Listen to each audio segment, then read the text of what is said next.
Hey everyone, and welcome to Plotty Time, the podcast where we three gamers discuss video game stories in detail with all the necessary and appropriate backlash. On one side of the table, we have Chump Slap. This chair is dirty, squeaky, and uncomfortable.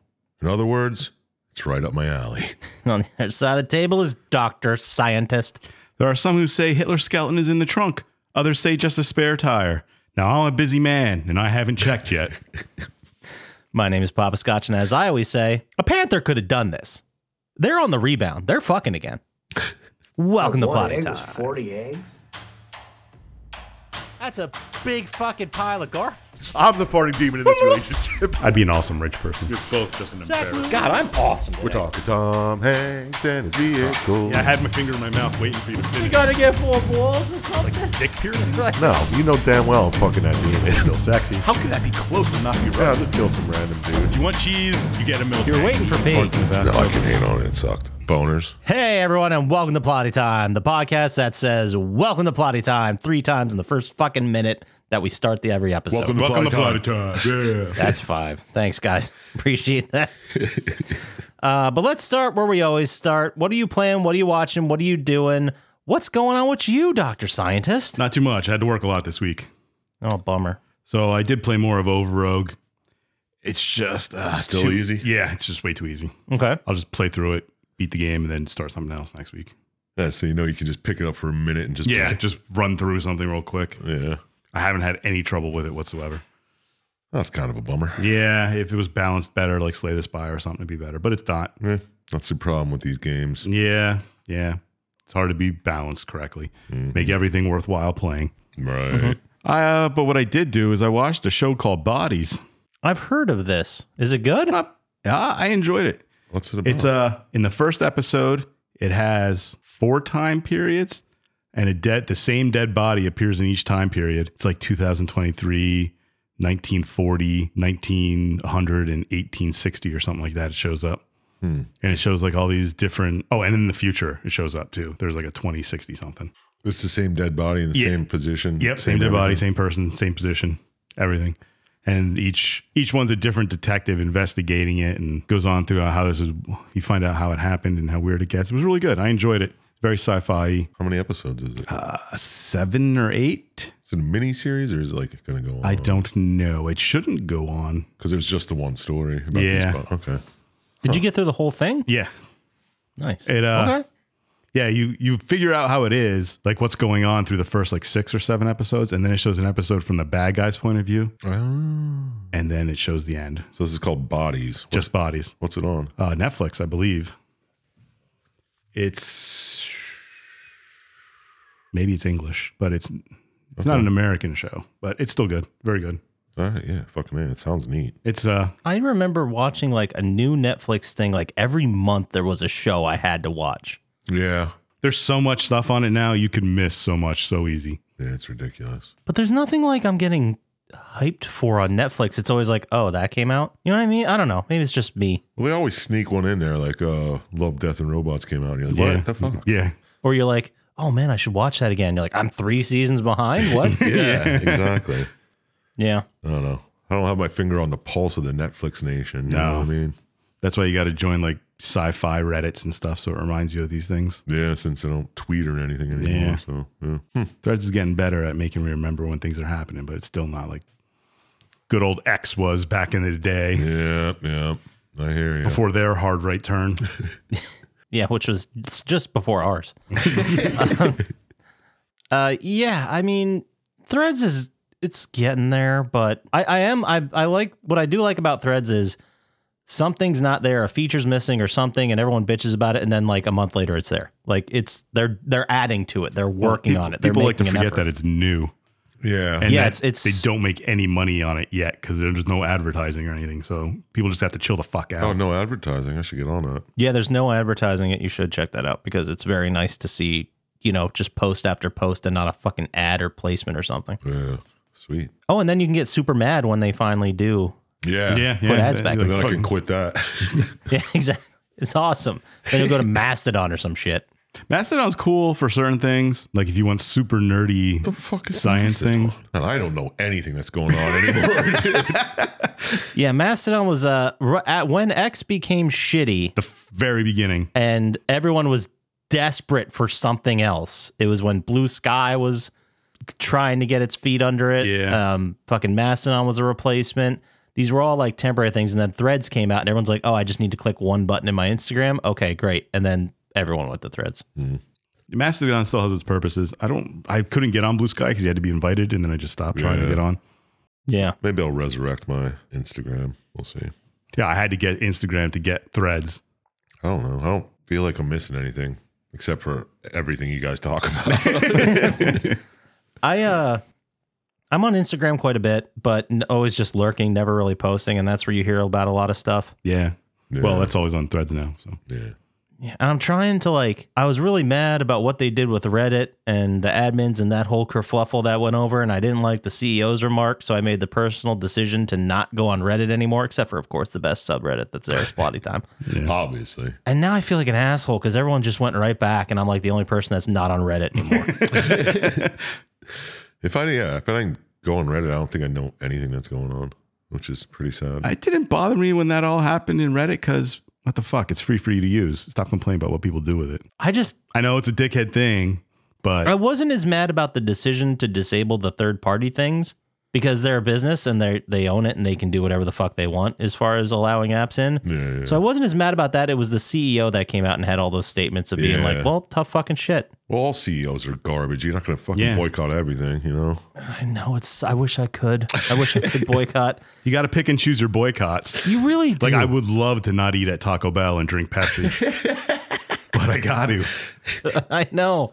You're so right. Like, I will not fucking eat at Chick-fil-A. Oh, I haven't eaten Chick-fil-A since I've never eaten 94. there. Me, yeah. I might have eaten there when I was in 9th grade, and that was about it. But it's like, I'll never eat at Chick-fil-A. I refuse to do it because of their policies and also their terrible business decision to not be open on Sundays. Yeah. That's fucking insane. I thought that was the policy you're talking about.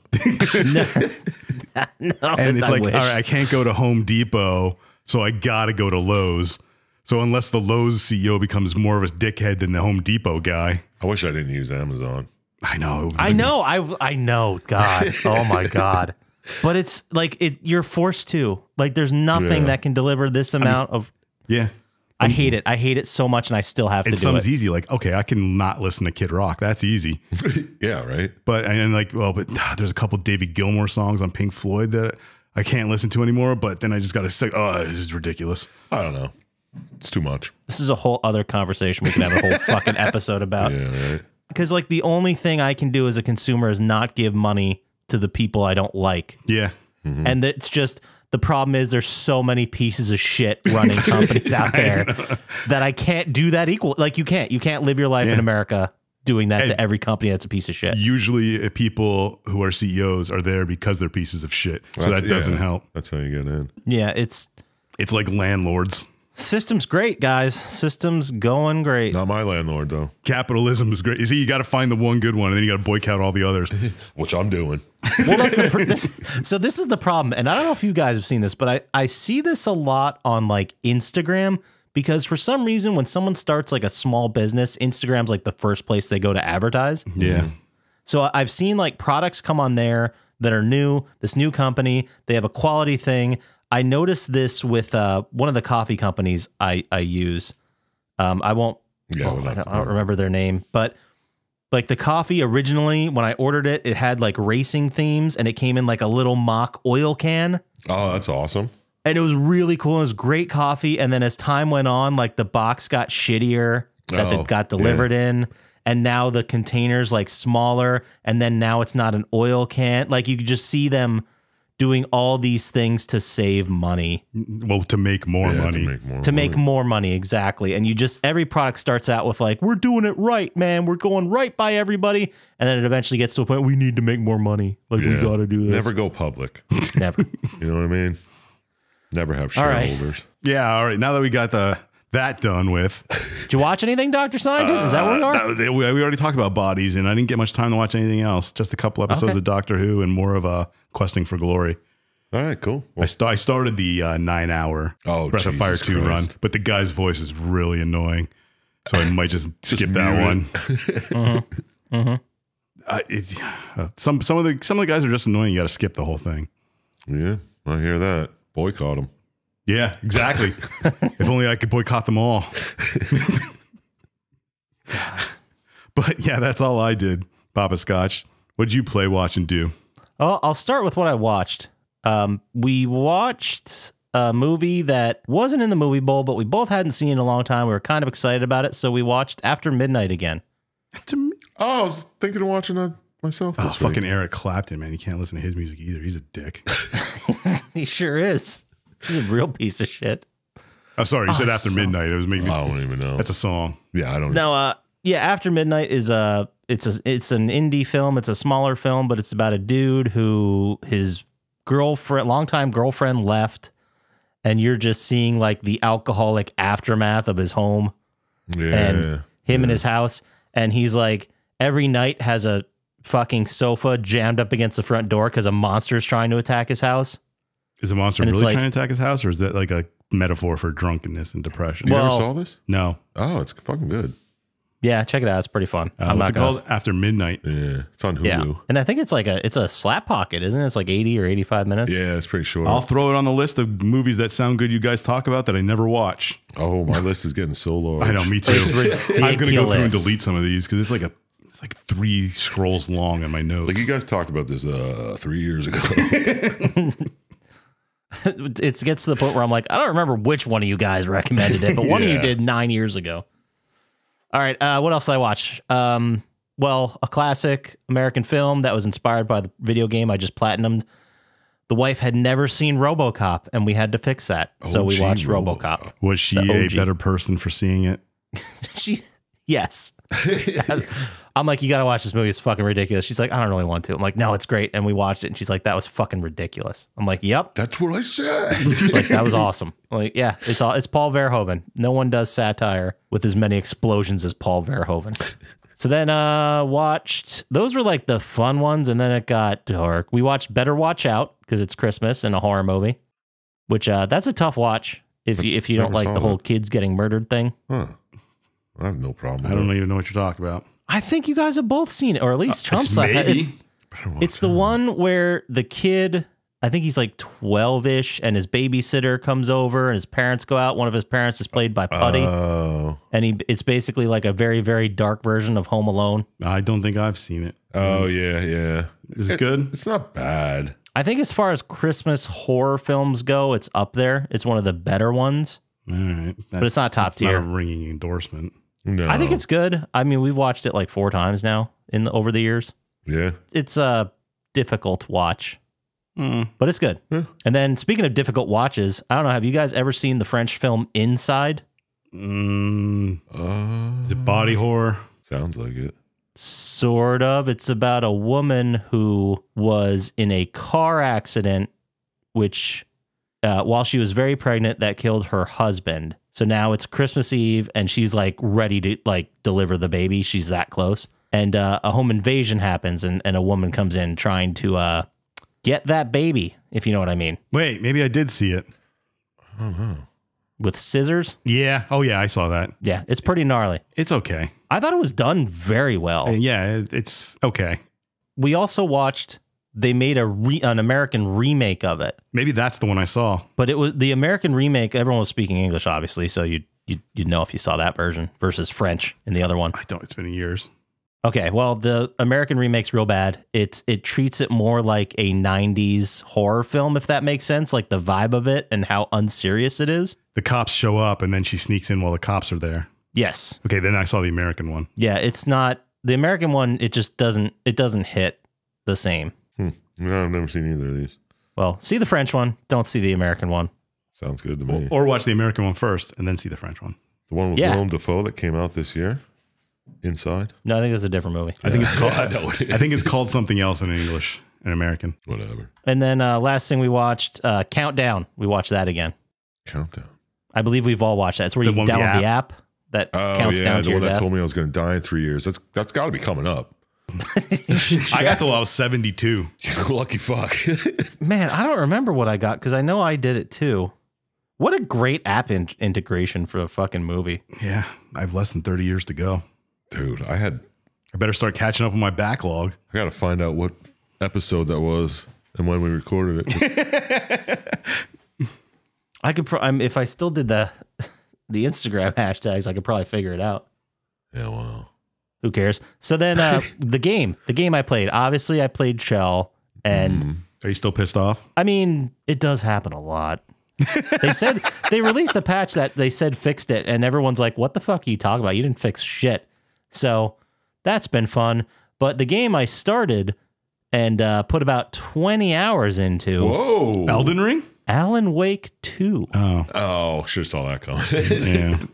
Yeah. It's pretty good. I finally so far downloaded or bought and downloaded the remaster, or one of those two. I don't know. Yeah. It's in my backlog now. I watched a bunch of videos of I didn't watch about Alan Wake 2, but I watched like an hour and 40-minute video of how Control and Alan Wake mixed together. And this Alan Wake version, there's a lot more of the Federal Bureau of Control. And you go back to the same place that the first game happened. The lake. Yeah. Yeah, the Bright Falls, that town. And like all the characters that helped you out in the first game are still here. Whoa. But there's remember the woman that had the lights at the power station? Yeah. She's here, but it's 10 years later, and she's in a nursing home, and she's been taken over by the Dark Force or whatever they call it in this game. But it's good. It's real good. If you're into, obviously Alan Wake or Control or Quantum Break, you probably already know about this game, and you're either in or not. But if you like stuff like Twin Peaks vibe, Stephen King type stuff, then this is absolutely for you. I'm still iffy, seeing how... I don't know. I like Twin Peaks, but I didn't like the first one, really. You know what was fun? The actor, the guy's a CEO of Remedy, or maybe not CEO, but he's high up in Remedy. He's a guy by the name of Sam Lake. And you guys probably don't remember this, but Remedy also made 2 PS2 games back in the day, Max Payne and Max Payne 2. Okay. And Sam Lake, who was an employee at Remedy, who still is, he was in the Max Payne comics, he was the model. Like that was his image, and it was his voice that's cool. in the Max Payne game. So in this game, he plays an FBI agent, and it's the same look and the same voice. And I'm like, fuck, that's Max Payne. That's so awesome. That is pretty neat. All right, I'll give you that. So I thought that was really cool. He's not a huge part in the game, but he is one of, I don't know, it's very confusing because it's like what Alan Wake writes turns real. Yeah. That's the whole thing. That was the whole first one. I figured But that you out from don't- playing Control. Figured that out by watching a trailer for the first one. Yeah, but it's good so far. I have no idea how far I am in it, but I saw a wild music number from I want to ruin it. It's too fucking cool. All right. So far, good. Gonna keep playing it. Sweet. But that's all I did. That's all I watched. How about you there, Sir Chump Slap? What have you been getting into over there? Well, I played a little game called Axiom Verge 2. Oh, wow. What do you think of it? It's not as good. I don't think it's as good as Axiom Verge, but Well, I put 19 hours in it no, that's pretty good. this week, and I finished it. Oh, you finished it too? Yeah. Did you plat it? No, because you have to speed run it. Do you? And you have to don't beat remember. it with- It sounds about right though. Getting like 30% of the items or whatever. Oh yeah. You have to not get items. Yeah. Yeah. Okay, yeah. So I played it from Friday to Thursday, and it was just, I got 99% of the map, and I found where I couldn't get on the map, but then I had to look that up and piss me off. Because it was like totally different. You had to like take a warp somewhere. And it was just like, oh, come on, man. But so I 100% the map, 100% of items. I don't know. It's a really good game. Good Metroidvania, pixel art. I started playing the first one, but I didn't get into it. Yeah. I don't You couldn't remember buy the weed first one. skins. You can't buy packs to make yourself better. I couldn't spend immediately more money on the game to get cosmetics, so I was like, no thanks, bro. It's like, is this even a game? Is it a game? I bought the game for just the one price. Are you serious? Like, do you even know how to program games anymore? Jeez. I don't know. I got to play the first one again because I played it on Steam like fucking so long ago. I don't remember any of it. But yeah, fucking great game. Metroidvania. Doing it right. All right. Then just before we started recording, I started Disco Elysium. Oh, it's a great game. Oh, It seems pretty fucking fun. I like it. It's kind of like playing a game of D&D. Sort of. Or like one of those old school choose your own adventure type video games. Yeah. It's really neat so far. I like it. But I only played for like half an hour, so. I'm trying to think of what type of game is that? RPG. Yeah. But what do they call the game? Is it isometric, like that Fallout vibe? Yeah. Yeah. Just that, not like, I guess, type of game. Yeah. It's Hades like does quarter, 3/4 view or whatever. Yeah. 1.5D. Like you're looking down on a shoebox. Like a diorama, yeah. That's the exactly. That's the word I was trying to think of. Thank you guys for me being stupid. But yeah, that seems fun too. But then I watched a couple things, not much, because I did spend 20 hours on fucking Axiom Verge. Sure. Watched this movie called Book of Monsters. Oh, sounds good. Yeah, you think.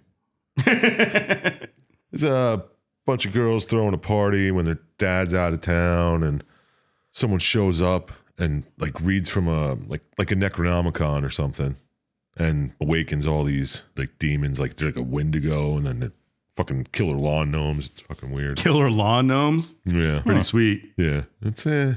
It's okay. It's not a total waste of time, but check it Okay. out. It's on Amazon, I think, for free. So even though we just talked about not using Amazon. No, we do use Amazon, even though we don't want to. Oh, that's Yeah. right. That's right. No, we use it, but we're not happy about it. Yeah. Yeah. So this girl's mom turned out to be like a monster hunter, and that's why she had this book and some monster. So it's like the show Grimm. Couldn't tell you. I'll Take my your word word for it. Yeah. Yep. Man, I don't remember Grimm. Was that Netflix or was that like CW? Oh, dude, that was on USA, maybe. CW. No, it was probably NBC. It was really good, though. CW. Huh. No idea. Never saw it. Sounds neat. Okay. I'll have to look into it. Yeah, the guy can there's like monsters that live among humans, and he can see them. They're like they have the ability to hide, but he can see their true things when they get like emotional. So it's kind of like the glasses and They Live. Kind of, yeah. Sick. Yeah. Always bring it back to They Live, dude. Or What a fucking the thing. movie. Yeah, it's always one of the two. Right? Then I watched this other one called Sunset on the River Styx. No, it was about these like two troubled people, like suicidal, I guess, depressed.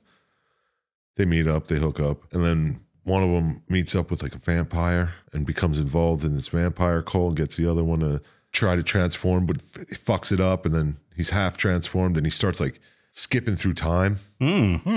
Okay. But it's, I don't know, it's pretty fucking neat. It's kind of slappy.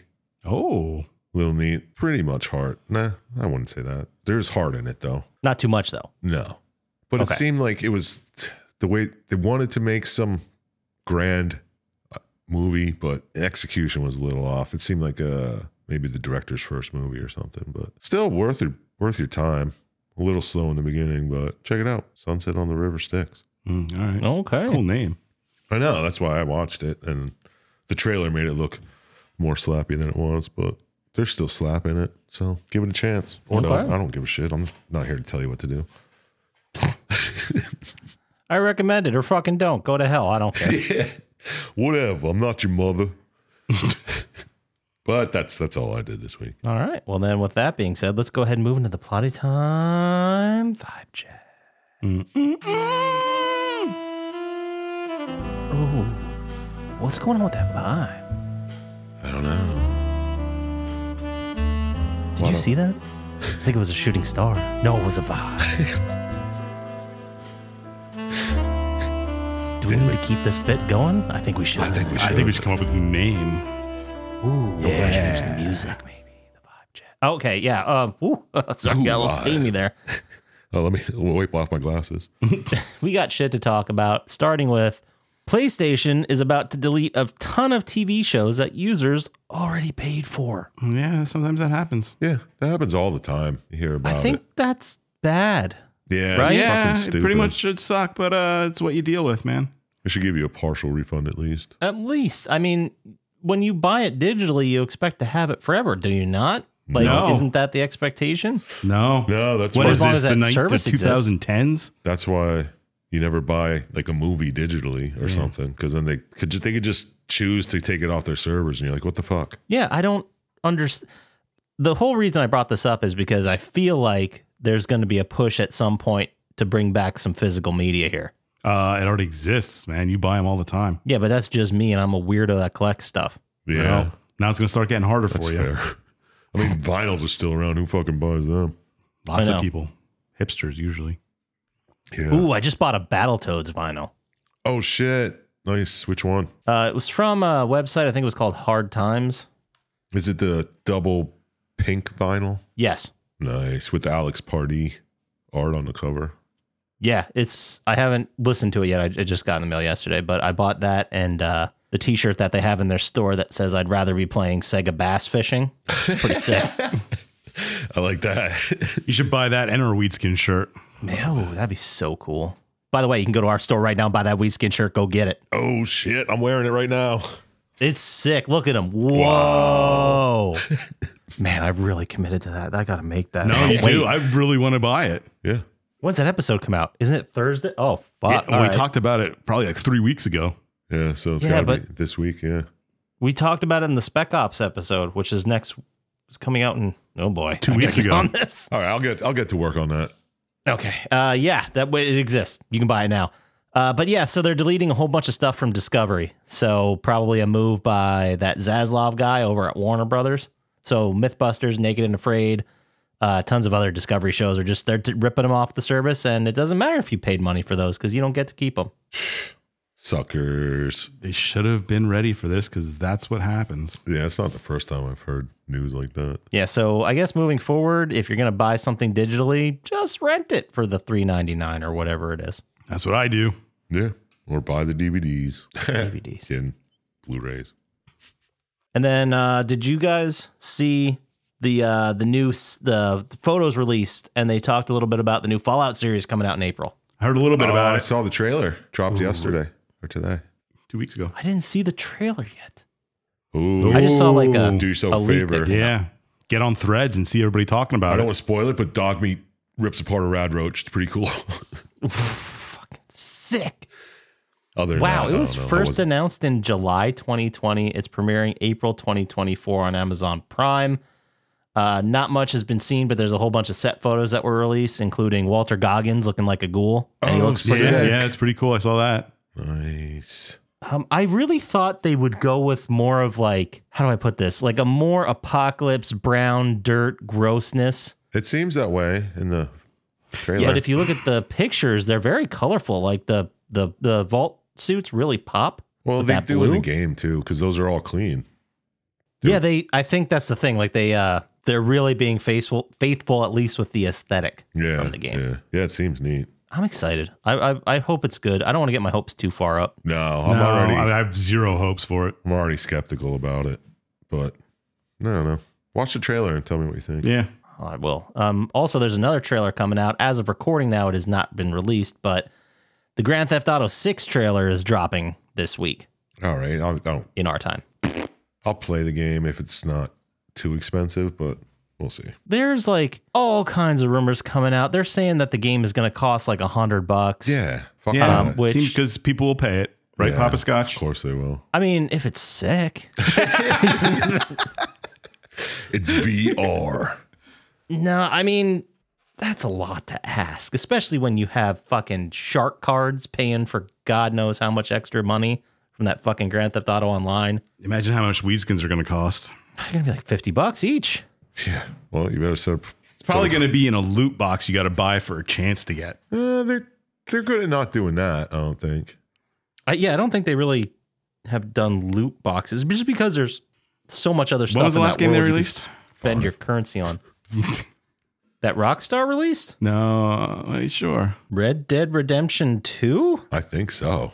Was that 5 years ago? That was a long fucking time ago. But they're like, this is like the most expensive game ever made. Like, it took us so much money. Because it took you fucking 12 years, man. Come on. Well, technically, Grand Theft Auto, the trilogy, the definitive edition came out most recently, but that doesn't count. That That's just a doesn't even remaster. count, dude. Not even a remaster of the 3 games. Yeah, that was Then before that, they're counting Red Dead Online as its own thing, which it's not. So Red Dead Redemption 2, yes. Yeah, I don't know. Grand Theft Auto 5, by the way, came out September 17th, 2013. Yeah, exactly. And this, what's 6 supposed to come out? Like next year, 2 years yet? It'll be delayed. I guess They we haven't don't said. I think there were rumors that it would be fiscal year 24, but that means like anything starting a year from now. know. I hope it drops by Christmas. That'd be sick. Dude, that would be insanity. Yeah. Like that's what Fallout used to do. They can't used to do that. drop the trailer and then 2 weeks the game was out. You think games can hide that now? I think Maybe. Well, they're not finished, so I guess they could just drop it and then patch it as it goes. Yeah, who the fuck That's a cares good anymore? point. Yeah, you're assuming the game has to be finished before they release it. And those days are over, sir. It would shock me if that was available for this Christmas. If they said anything before Christmas next year, I'd be shocked. Yeah, true that. But I definitely do remember, I don't know if it was Fallout 76 or Fallout 4, but one of them, I think it might have been Fallout 4, where they had the conference, what was it? E3. Yeah, they had E3 in June, and they're like, hey, Fallout 4 is coming. Everyone's like, fucking what? They're like, oh yeah, by the way, it'll be out in November. And what? Like 4 months later, it was out. Yeah, I miss those days. Those were the days, man. Should go back and play Fallout 4. I don't need to play 76. I never played Fallout 4. Yeah, Zorch was telling me he just started playing it. I wasn't a back fan on of it, New Vegas, so it kind of just meh. It was good, but then there's like settlements, and you had to keep going that back seemed like to a the lot settlements. I wanted Fallout to be like Fallout 3.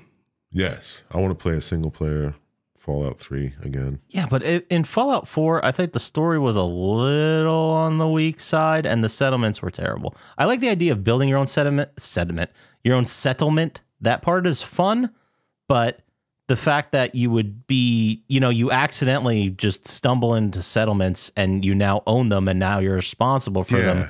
And then every 5 minutes you get a notification saying someone's attacking this settlement. And you're like, I don't care. I don't have anything built there. You're just a regular vault dweller. You're not a fucking superhero. Why do you have to keep going back and helping these assholes? You know what I mean? Exactly. It's you get to a point where it's like, this is hurting my entertainment of this game. Yeah. And then every once in a while you get that notification it's attacking the base you actually want to keep. You're like, oh fuck. And then you have to go back and deal with it. Yeah, I don't know. Great game though. Anyway. So after the Grand Theft Auto trailer, we got one last piece of news here. Did you guys hear the worst versions of the original GTA trilogy are coming to Netflix games, of all places? All right. The worst versions? So the Basically, original, you can play them for free if you don't have Netflix. yes, the Grand Theft Auto 3, Vice City, San Andreas. At one point, there was a trilogy release that included all three of them, but it was basically just like putting them like they're ports. They're not, and no one touched them. No one like tightened up controls. No one did anything. It was just one for one. All the bugs came across to. It was a poor repackage. Right. But Later on, then Rockstar released updated versions of those and made them look a lot nicer and made them play better. there's decent games on Netflix games. No, I'm just saying I'm worst just versions. saying that people should try it more. Maybe they'll get better games. Yeah, you have been playing them and you've been telling us about them. You could just, if you download the app to your phone, you can download the games for free. Yeah. I think it's very interesting that Netflix is like, let me get those Grand Theft Auto games. Like, are they making a play for the new one? Is the new one going to be involved in Netflix somehow? Probably Doubt not. it. Surprised there's not a movie out yet, Grand Theft Auto. It would be terrible. I don't know. Might be cool. Still got to finish Twisted Metal. True. That does everything or whatever for the Plotty Time fucking vibe check or whatever.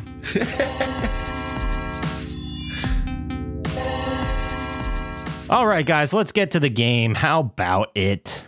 Let's do it. This week, we're talking about a game where we did the original. It's a sequel. We did the original one way back August 8th, 2019. Whoa. Disgusting. What kind of score did we give that?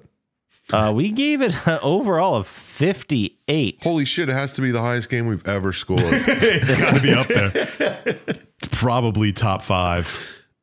Episode 27. Man, it's so what? It's going to be like almost 225 episodes between the Yeah, wow. Yeah, we definitely set a record for the longest time in between two episodes. yet.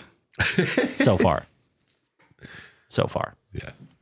But this game was released on August 14th, 2012. #1 song in the country. Any guesses? Pharrell Happy. No, but you got the year. Good job, buddy. But no, it's not Pharrell Happy.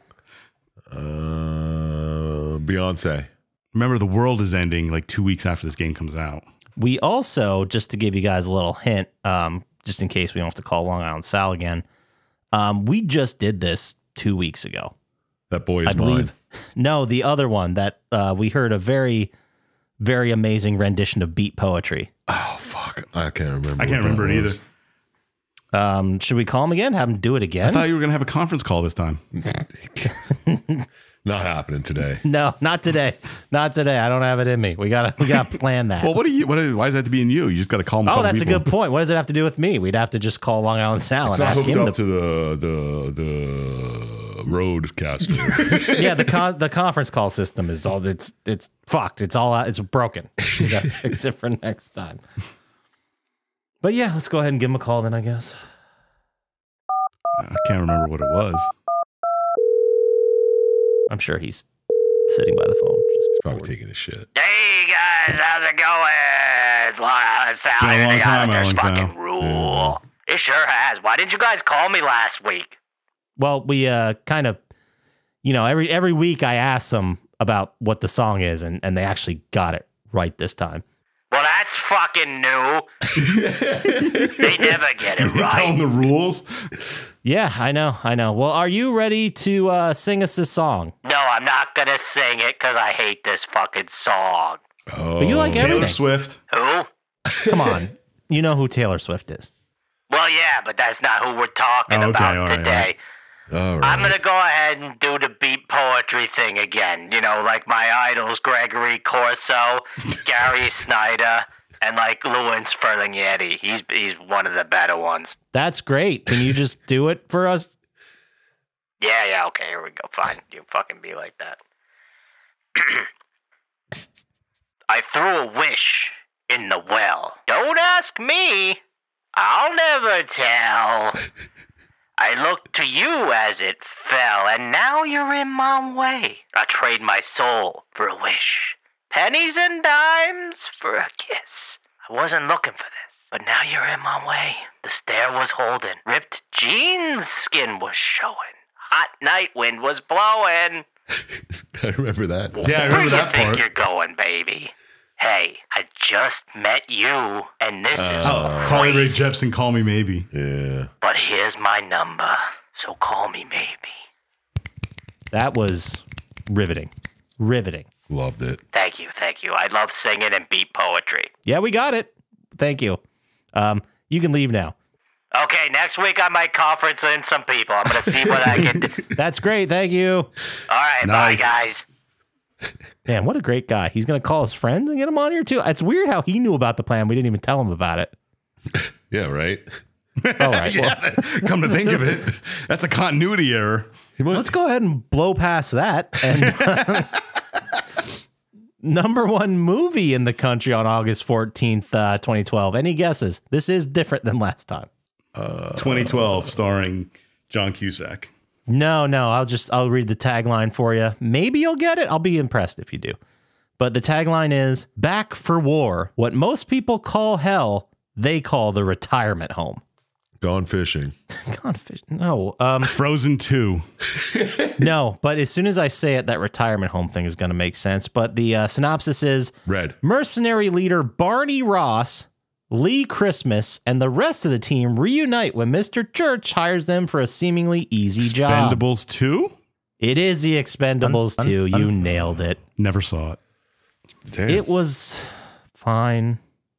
If you're into that. Like, sort even of for thing. big dub action movies, the Expendables ones aren't great. Anyway, this day in history, August 14th, 1873, the publication Field and Stream begins publishing. Oh. I remember that specifically because the one goddamn barber in the town we grew up with just had magazines of Field and Stream and Guns and Ammo. Those were the two Mr. you could Pepe. read.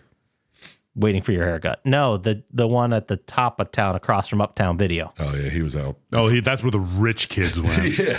You go back on Lehigh. Oh, you could swing $7 a haircut? Go fuck yourself. No, I definitely remember being a kid and paying like $8. Yeah. You didn't pay it. No, No, he had to pay with his chore money. This game was released for PC, PS3, Xbox 360, and the Wii U. Whoa. Yeah, we don't get many of No, them. not do we? many. Developed by Vigil Games, published by THQ. It is an action RPG hack and slash. Dr. Syintist, You picked it this week. So how about you lead us into the game? Tell us what it's all about. Well, first thing you should do is go listen to us in episode 20 something and so you know what happened in Darksiders 1. I should have listened to that. Yeah. I wonder what we sound like. My voice was probably so pretty high. quiet because I didn't know how to really record audio back then. Yeah, it'll be, and you can see how refined and we've gotten over the years. Yeah. But anyway, this game takes place in the 100-year span between when war first arrives and the game. In Darksiders 1, he goes and starts the apocalypse war, and then he's imprisoned by the Charred Council for 100 years. This happens in that 100-year span. Okay. War the character, one of the four horsemen. Yes. The character from Darksiders 1 is War. The character in Darksiders 2 is Death. And then it breaks into this story quick about the history of how the four got their power, and they're Nephilim, and who are, I think in this game, they're products of angels and demons. Yeah, hybrids. Mm-hmm. Yeah, and they kind of rebelled against the other Nephilim and killed all of them and got power to try and keep balance from the world. And Death is setting out to try and clear War's name by resurrecting humanity, and then he thinks that'll speak well for him for the council. I thought they were told to kill the rest of the Nephilim. They kind of choose to. Oh, okay. Was it a thing where they had to do a sacrifice to get their whatever? Well, they kind of just got powers and were like, hey, man, if you can stop the Nephilim from attacking Eden, we'll give you the power. And then they kind of just work for the council to keep balance. But they didn't kill them. They kept their souls. Well, Death kept their souls. Yes. He was supposed to. You find this out later in the game. We might as well talk about it now. Oh, okay. He was supposed to kill them all. The Charred Council told him to, and he didn't. He kind of kept them all in a gem. Which I'd keep a gem of souls. That'd be sweet. Yeah, fuck yeah, of course. I'd show everybody. Yeah. Put her into a fucking necklace and wear it on my neck like Flavor Flav. Like, yeah, this is my gem of souls. What's up? Oh, you don't got one? You have a Yeah. gem of souls? That's a shame. Which is funny because he doesn't have it at the beginning of the game. Oh. And I'm pretty sure he doesn't want it. No, because it doesn't sound like it's fun. Anyway, the game starts with you climbing a mountain because you're trying to find out how you can do this. And you're looking for a quote unquote keeper of secrets. Turns out it's this guy called the Crowfather who is stuck there and he just knows shit. I guess because crows fly everywhere and see shit and he kind of knows. As the crow flies, man. Not what the phrase means, but Was he in the first game? I don't recall. I don't think so because he's here. He's still alive. And spoiler, he dies before this game is over, before Darksiders 1 would happen. Oh, Darksiders 1 happens after this? Yes, except for the intro in Darksiders 1. I'm so confused already. In Darksiders 1, he gets imprisoned by the Charred Council, yeah, all right. and he's there for 100 years. This happens in that time Gotcha. before he breaks himself out and gets the whole thing with Abaddon happens in Darksiders 1. Right. Okay. Okay. Yeah, Kind of I'm here remember now. it, but fucking 4 years ago. But of course, the Crowfather is talking about stuff and how he knows what happened to War, and War's not responsible for all this. And he's like, what you got to do is find the Tree of Life, and I'll take you there, but you got to take this gem that you trapped the Nephilim in that I'm kind of stuck here with. And he's like, no, I don't want it. And so he ends up fighting the Crowfather. Crowfather, it kind of like disguises himself as War. It's a tutorial fight. Doesn't really matter. Right. Anyway, you beat the Crowfather and you kill him because you're Death, and that's what you do. And the Crowfather's like, nah, man, I'm smashing this jewel. So he smashes the jewel, and the jewel kind of like gets stuck into Death's chest. Oh, embedded. Yeah. So he's kind of like, he has all the Nephilim in him now, the souls. It's a lot like A subdermal piercing, yeah. No, I was thinking season 8 or 7 of Supernatural when Castiel gets all the souls inside of him. It's kind of like that. Oh, that's the other thing I was going to say. It's kind of like in Scrooged when Death opens his shirt and it's got all the souls inside. Just like Sure. crawling Yeah, that out his works. belly. Did our people do that? But what also get phone happens calls. is that the Crowfather opens a portal and it sucks Death in. Oh, sucker. And he wakes up in kind of weird land of the makers. You eventually find out that they're at this forge. They used to make things for other races like angels and demons, and they're kind of in their own lands here. I think it's very interesting that they're like, oh, hey, Death, what's up? How's it going? And they all like agree to help you if you help Yeah, them. they're kind of like supernatural, so they kind of know who you are. Yeah. Okay. Because it's not like Darksiders 1, which just happens on Earth. This happens in In the other realms. magic realms, yeah. So you meet this guy. His name is Idard, I think. And he's a maker, which is the race of people who live here. And he tells you that the tree is corrupted and you're going to have to do something to help them get everything back so they built this guardian to fight the corruption.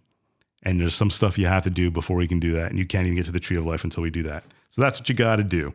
You meet various other makers here. Thane, Alia, Valis. Karn.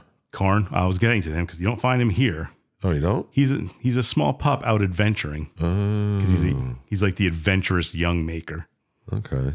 But anyway, you got to go destroy this corruption and start the forges up again for them. And they'll make you the key to start the Guardian. It's basically a huge fetch quest. Yeah.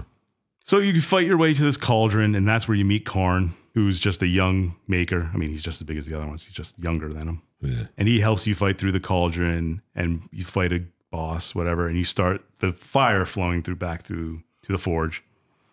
Then you get back to the forge, and they're like, all right, now we need the tiers of the mountain so we can have the water to finish our forging. So like, all right, I got to go to Drenchfort and do that. So that's what you go to Drenchfort, you fight your way through it, beat the boss there, and you store the water of the forge. Right. So with both of those, you get back, and Alia makes Alia and Valis make you a maker's key, which is a special key that can activate guardians and watchers and stuff that the makers have made, and wardens.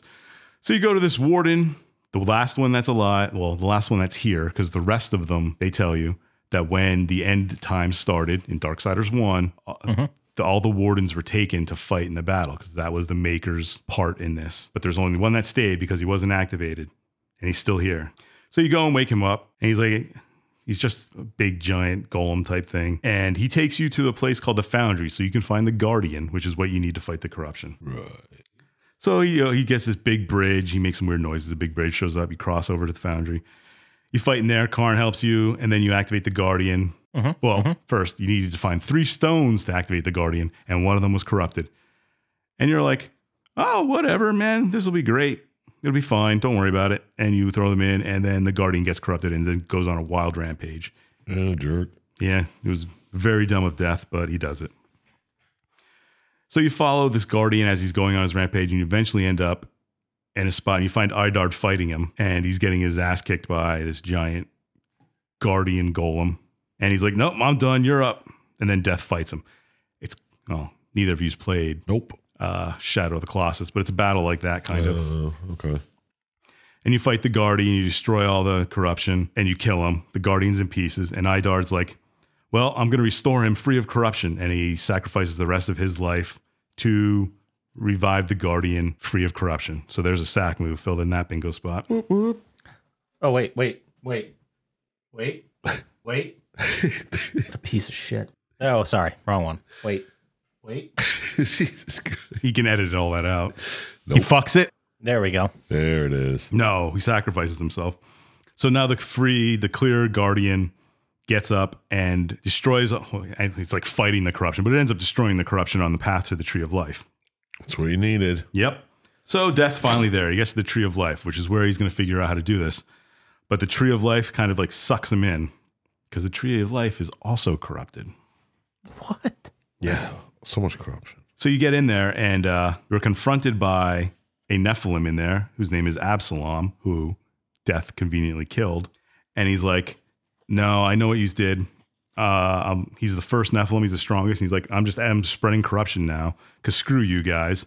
So I'm doing that. And he's like, and then you find they elaborate more on the story of Death and the Horsemen stopping the Nephilim.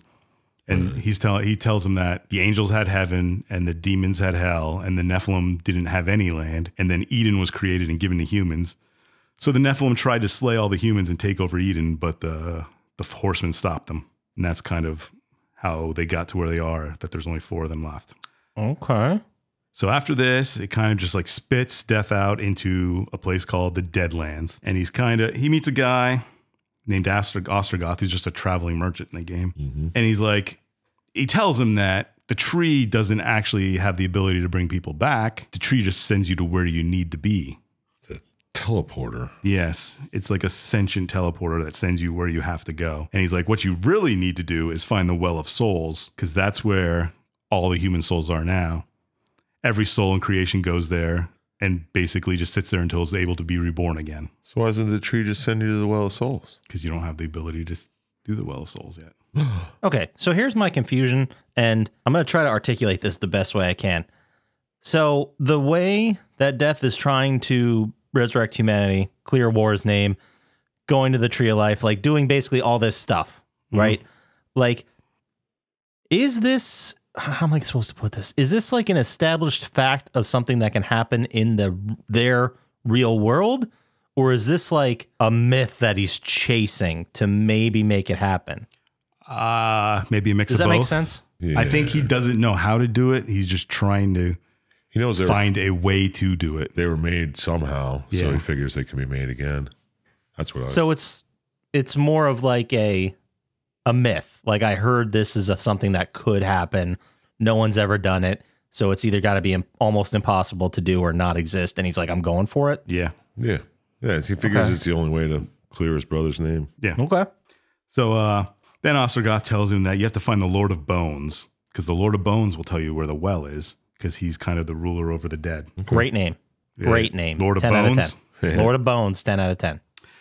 So there's a story where, well, now you go and you basically get to it. You have to climb a tower, ring a bell, and then a kind of like giant floating ship shows up, which is basically the Lord of Bones airship. It's called the Eternal Throne. It's kind of like in God of War when you summon Kronos. It's kind of what this is like. A lot of this reminded me of God of War. Well, it's a hack and slash. Yeah, exactly. It's Game. hack and slash about like fucking Yeah. gods and shit.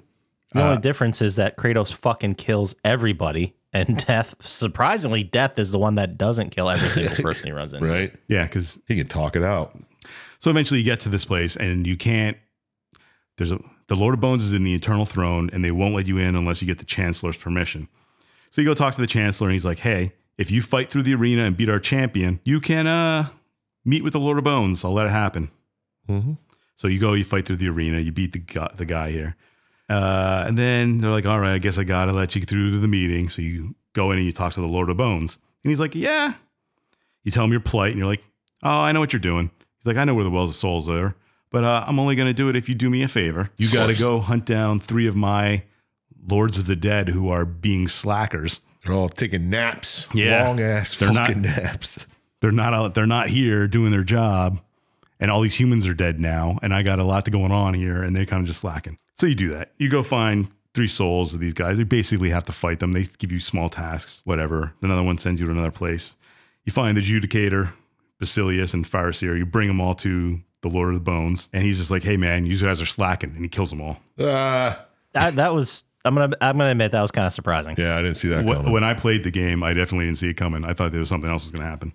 Yeah, because you're like, he's like, "Oh, I wanted my bros back, and we're gonna fucking crush stuff because they're my bros." And you're like, "Okay, whatever, I'll get his bros back." And then you do, and he's like, "Cool, you guys suck." Bam, they're all dead. Yeah. I thought it was going to be like some Lords of Death party, you know? Form a band or something. They'd be like, "Oh my god, what are these 4 gonna get into? This is gonna be fucking nuts." And he just kills them immediately. Great, A+. And he's like, "All right, the Well of Souls, you'll find it in the place called the City of the Dead. So just go there. That's where souls go when they die. They'll be purified." Makes sense. So that's where it is. So you go to you go to the City of the Dead. You fight your way through it. You end up fighting the Wailing. There's a boss called the Wailing Host, who's kind of just all of humanity's souls thrown into one creature That sounds neat. because they're kind of stuck there. So you kill it and you free all the humanity's souls. And then the Crowfather's soul's there too. And he's like, "Hey, you remember when you killed me? I'm stuck here now in the dead." He's like, "Thanks, dick." Yeah. But he's surprisingly helpful. I think he likes, The idea. this is my opinion of the Crowfather. I think he likes that he knows things that people want to know. So he likes helping anybody, like people come to him for knowledge. He is the keeper of secrets, quote unquote. Well, doesn't he think death or war was innocent He too? knows war is innocent. Yeah, so he's kind of trying to help war out too.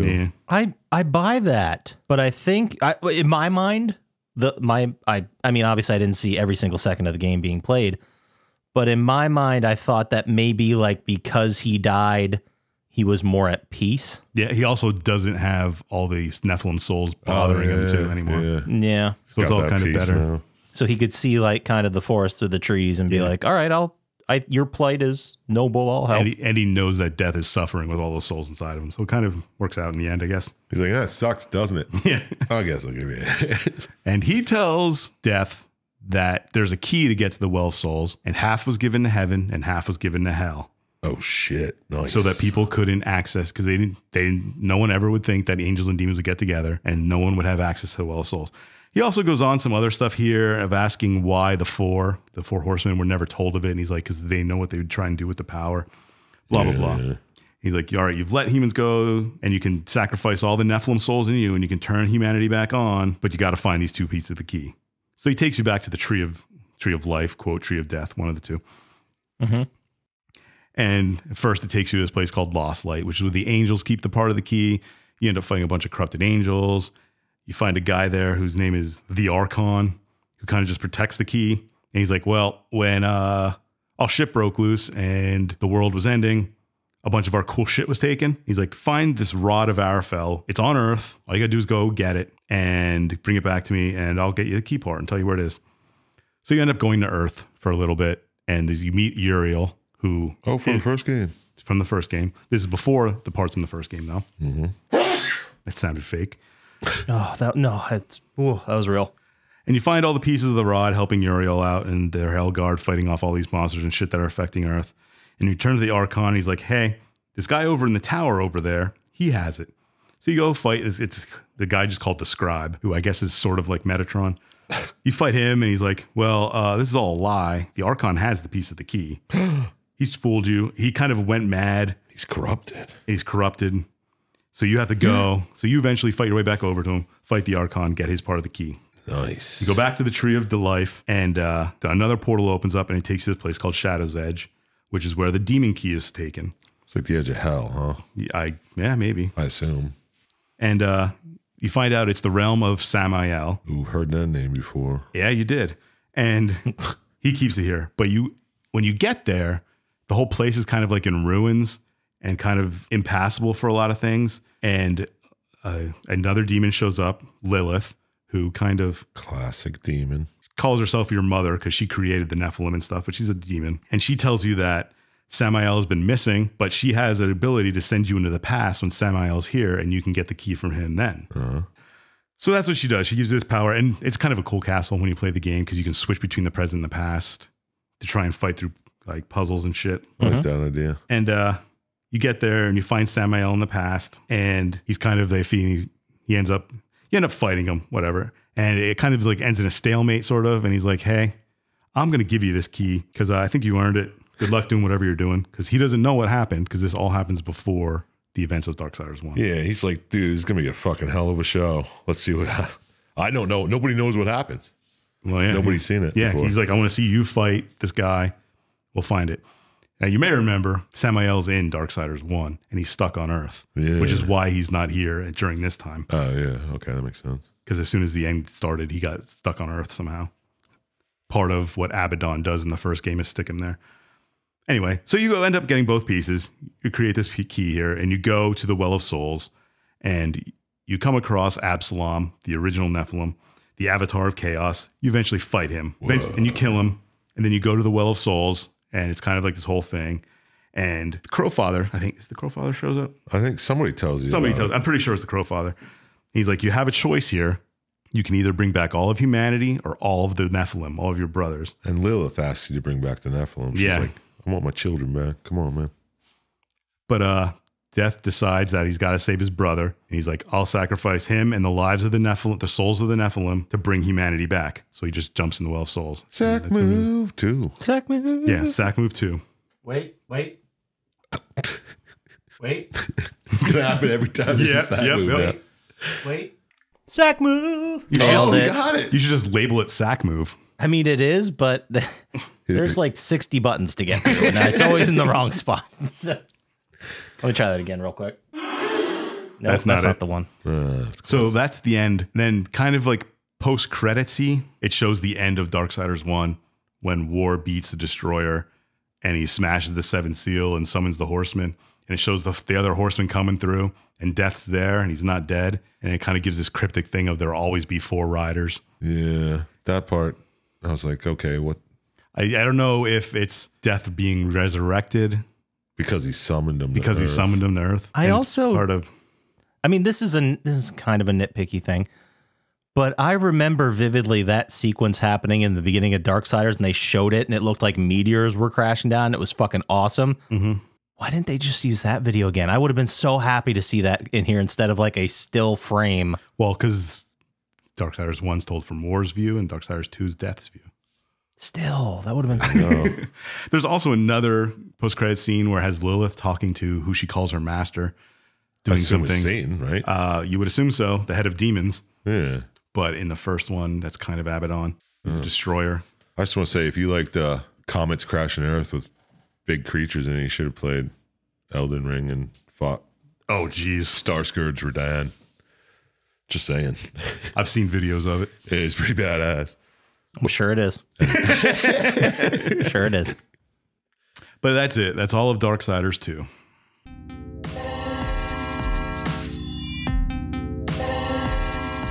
All right, well, that's it. That's the game. We did it. So let's go ahead and move into our final thoughts. Ooh, okay. And do you guys mind if I go first this time? No, shoot it. Go Feeling ahead. a little spicy? What are the questions again? I just always forget. I think I might have them written down. Here. Oh, yeah, good. Here they are. Did watching this video make you want to hack and slash like death? Ooh. Is the story pretty good, or do you feel it needed more that was left out? And Oh, man. This gun's You're scotching it. You're scotching it. I did scotch the shit out of it. And out of 27 stars, how many with this theft? Fuck. Thanks for asking.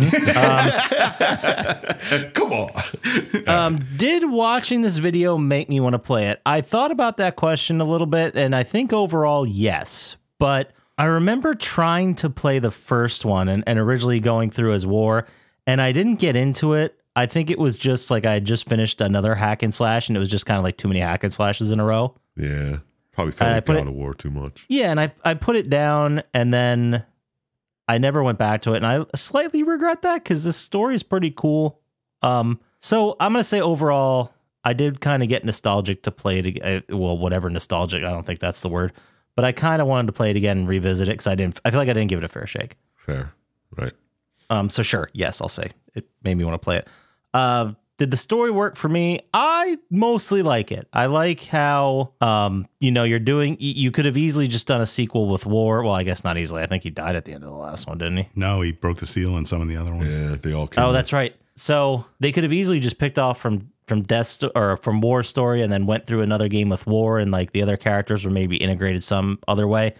But I liked how they didn't do that. They didn't jump into that with 2. They were like, let's take a step back. Let's do a whole game from Death's perspective of all this stuff that's going on. And then that'll help tie in everybody else in the next game. Which I don't know if that happened because I haven't played Darksiders 3, but I hope it did. Are there 4 Darksiders? 3. Oh, Fury's No, in there's the 3. third one. And Strife is in like a side game. But I'd never played that one because it was kind of a Diablo kind of clone. And I was thinking to myself, like, wait, Fury and Strife, are they the actual names of the horsemen?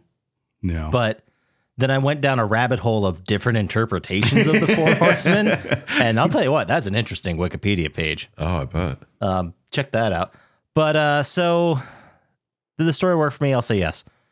What score would I give it? Now, this is kind of tough because I liked it. I thought it was good. It was very much not necessarily fetch questy, but a lot of the go to this person. I need something from you. Okay, well, do this for me first, which we've seen a bunch. Yeah. Not that that's necessarily a bad thing. So I'm going to pick a middle ground here, and I'm going to give it a final score of 10. I think it's better than a lot of the stuff we've done this year. I think it's solid.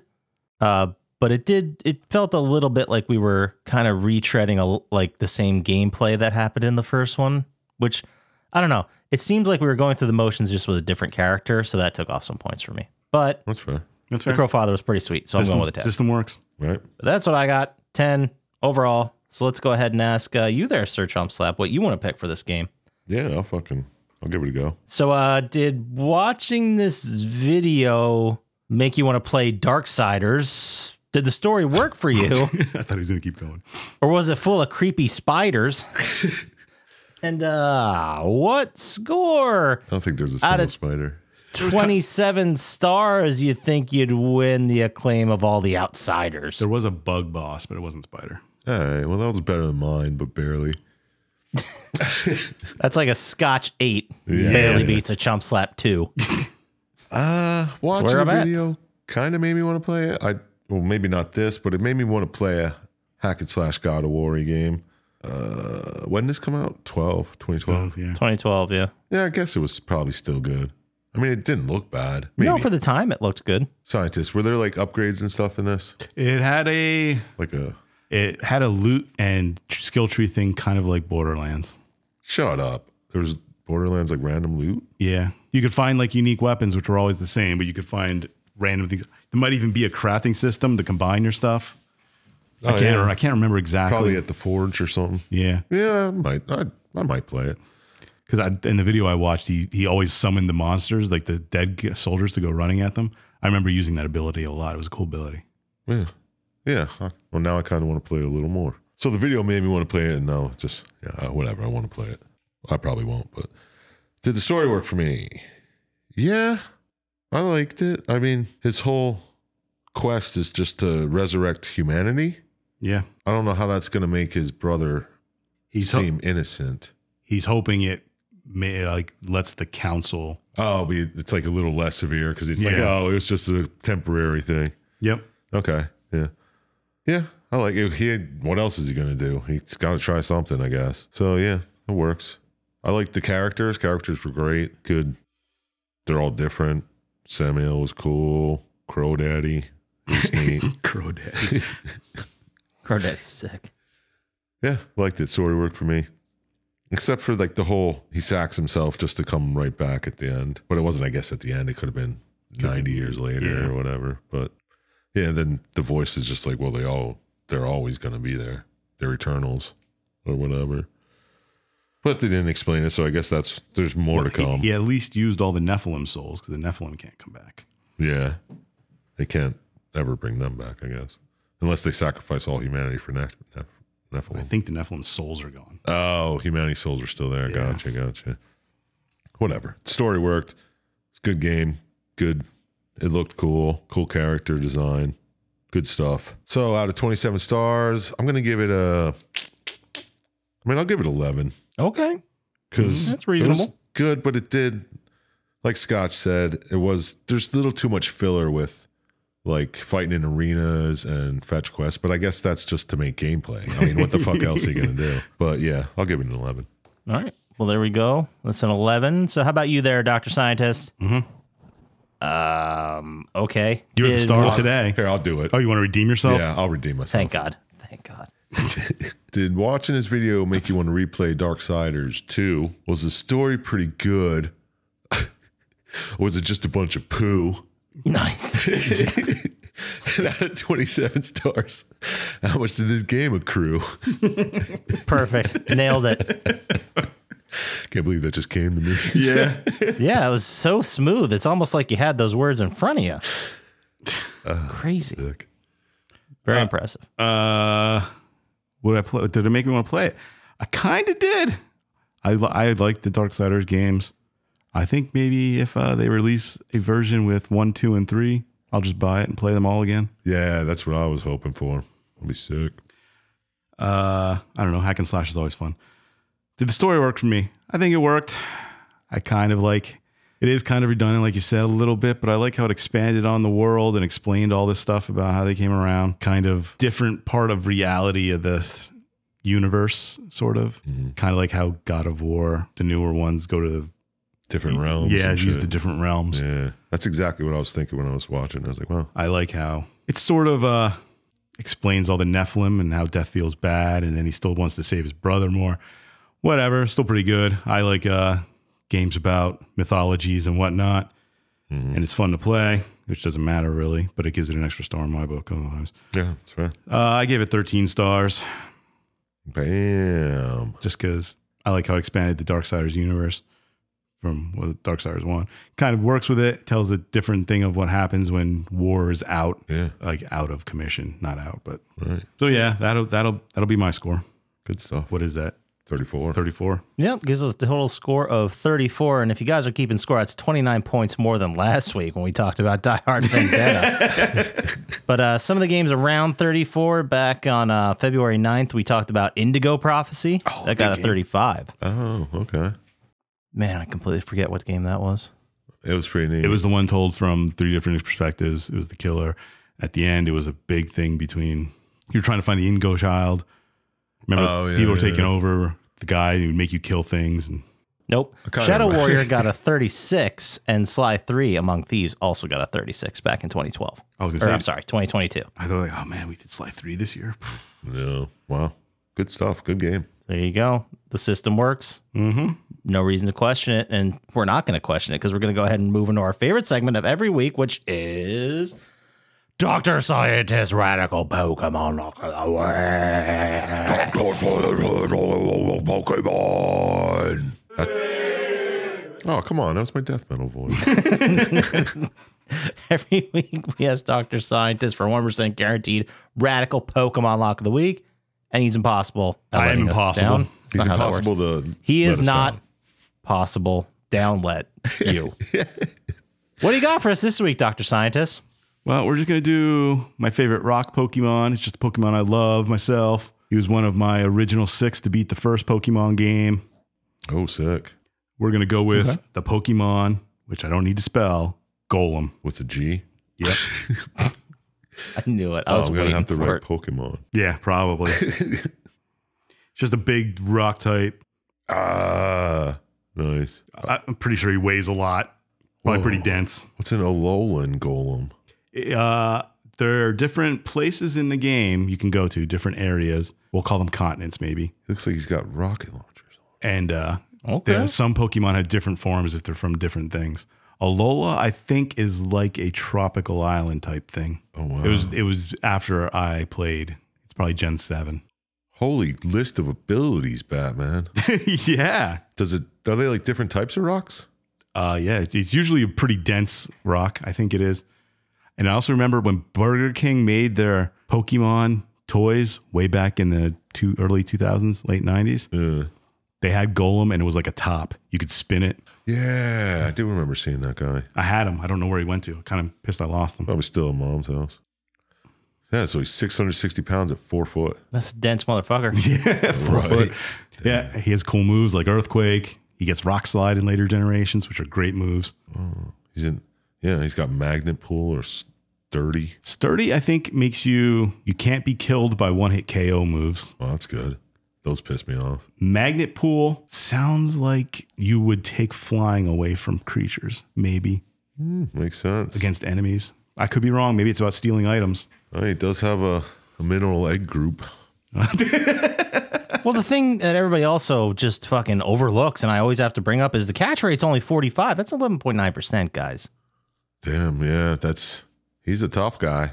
Yeah, but he comes from a very abundant Pokemon Geodude, which is everywhere in every game. Anytime you get to a mountain. Oh, yeah, I knew that. Yeah, like, are we just going over old shit? Like, everybody knows that. What the heck? I mean, he's got the average base friendship of 72 or 70 also, but yeah. You know. And another 70 base friendship score, which is not the worst, but we could do better with friendship. He's not on my friendship build. That's what I'm saying. Exactly. Who is on your friendship build? We'll get into that next week. Okay. A lot of Chansey. very distinguished Pokemon. Will be. You know what I'll do for next week? I'll make you a friendship group. Your favorite thank you. high friendship Pokemon. I'll write that They're down just so all I don't bros. forget. They're just all bros. Good stuff. All right, great. There you go. Pokemon, Lock of the Week, Golem. That's going to take us to our favorite segment of our way, which is Sir Chump Slaps this or that. It's Sir Chump Slaps this or that.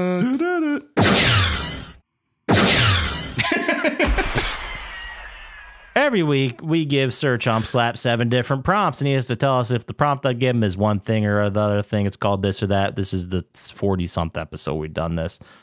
This week, Probably 50. Sir Chump Slap, I'm going to give you 7 prompts, and you're going to tell me if they are, 1, the name of a Charles Dickens character Dickens, you say? from a Charles Dickens novel, or if they're British slang for a fart. Wow. That's not what I thought the second one would be, but yeah. Fart or dick. Got it. Dick or fart, here we go. Are you ready, Sir Chump Slap? As ready as I'll ever be. First one. Whoopsie. Fart. Smoofer. Dick. Bumble. Dick. Buzz fuzz. I'm going to say fart because that's good. Flabbergaster. Dick. Creakle. Dick. Mud slapper. Fart. It was really hard not to laugh when I said mud slapper. Let's go ahead and tally these up. I've never heard any of those except for that one. Number 2. Or no, number 1. Whoopsie. I think he just made them up. Doesn't he always? Every week? Yeah. Don't laugh at me. That is a 4 out of 7. Oh, it's still passing, right? I don't understand why I'm No. shitting on 4 out of 7 so bad, but 5 out of 7 was amazing last week. But here we are. There's got to be a spot when it's not good, and the next one's gonna be good. No. It's a pigeonhole problem. Yeah.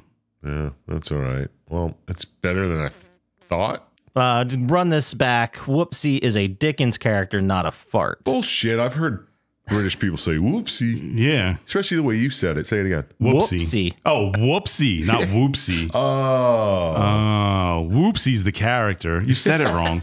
Either way, you got that wrong. The next one, Smoofer, is a fart, obviously. You got that wrong, too. Yeah. Bumble's a Dickens character. You nailed that. And then Buzz Fuzz is a Dickens character, not a fart. I just thought it would be a cool name for a fart.